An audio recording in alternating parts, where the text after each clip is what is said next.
សួស្តីអ្នកគ្នាបាទកុំកាន់ច្រើនmấy cáiថ្ងៃនេះខ្ញុំប្រាប់អ្នកគ្នាពីរបៀបដល់រកកន្លែង down shader ហ្នឹងអ្នកគ្នាមកអ្នកគ្នាចង់បានជាមួយនឹង graphic ស្អាតៗអីហ្នឹងអ្នកទាំងអស់គ្នាអាចធ្វើការមួយវីដេអូនេះបានហើយដាក់ទៅលើ mode ហ្នឹងឲ្យទៅលើកន្លែង shader ចំលើ mode ហើយក៏មិនមែនទី20ណាហ្នឹងហើយគឺកន្លែង shader តែម្ដងនេះឈ្មោះវាគឺ shader page ហ្នឹងអ្នកទាំងអស់គ្នាអញ្ចឹងគេថាខ្ញុំនឹងប្រាប់ពី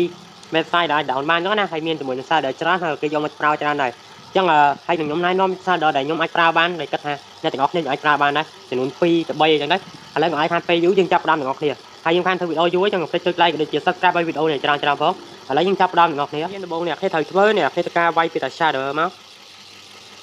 ចឹងអ្នកគ្នាដាក់ shader Minecraft តែប៉ុណ្្នឹងមកអ្នកគ្នាបាទឥឡូវអ្នកគ្នាចូលមកដល់កន្លែងនេះអ្នកគ្នានឹងឃើញ website ខាងលើពីអ្នកគ្នាបាទ website គេនេះគឺនេះហើយនឹងនេះ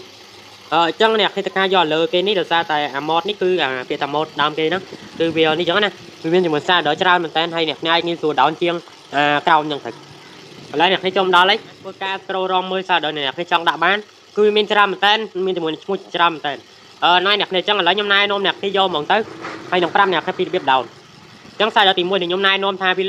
low graphic ជាមួយនឹងងាយស្រួលលេងអ្នកគ្នាលេងបានខ្ញុំគាត់ថាជាសារដល់នេះអ្នកគ្នានេះអាក្រោមគេមិនអស់នេះហ្នឹងហើយព្រោះថាថោshader ហ្នឹងនិយាយទៅអ្នកគ្នាអាច down បាននិយាយទៅគឺវា smooth បាទអត់កៀងនេះនិយាយទៅ 100% ហ្មងអ្នកគ្នាដាក់លេងបានទៅលើទូរស័ព្ទនិយាយទៅទូរស័ព្ទ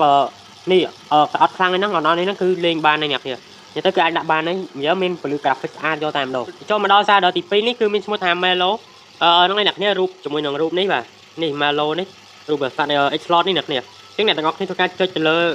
វាមកបើអ្នកគ្នាចង់ down ណាហ្នឹងហើយចឹងឲ្យមកដល់កន្លែងនេះអ្នកគ្នាឃើញពាក្យថានេះគឺសញ្ញា download ប៉ុណ្ណានៃមុខហ្នឹងហើយអ្នកគ្នាធ្វើការ download select game version អ្នកគ្នាមកអ្នកគ្នាយក version បានក៏បានដែរសាច់តែអ្នកទាំងអស់គ្នាចឹងខ្ញុំយក 26.1 ហើយចុច1ទៀតហើយ select platform អ្នកគ្នាបាទអញ្ចឹង platform របស់ខ្ញុំគឺ Iris ហើយដោយសារខ្ញុំលេងលើ Fabric បើអ្នកគ្នាលេងលើ Optifine មកចឹងខ្ញុំយក Iris ចឹងវានឹង load ឡើង download អ្នកគ្នា down នេះមកតែប៉ុណ្ណេះគឺរួចជាការស្រេចហើយហ្នឹងអ្នកគ្នាខ្ញុំខានទិញវីដេអូយូរដោយសារតែអ្នកគ្នាប្រាប់លេងគឺនិយាយទៅគឺរៀងប្រឹងបាទដោយសារតែហ្នឹងឲ្យឈឺអ្នកគ្នាបាទចឹងមិនអីទេអ្នកគ្នាខ្ញុំនឹងធ្វើវីដេអូវិញអ្នកគ្នាបាទចឹងកុំភ្លេចចុច like វីដេអូនេះផងបាយ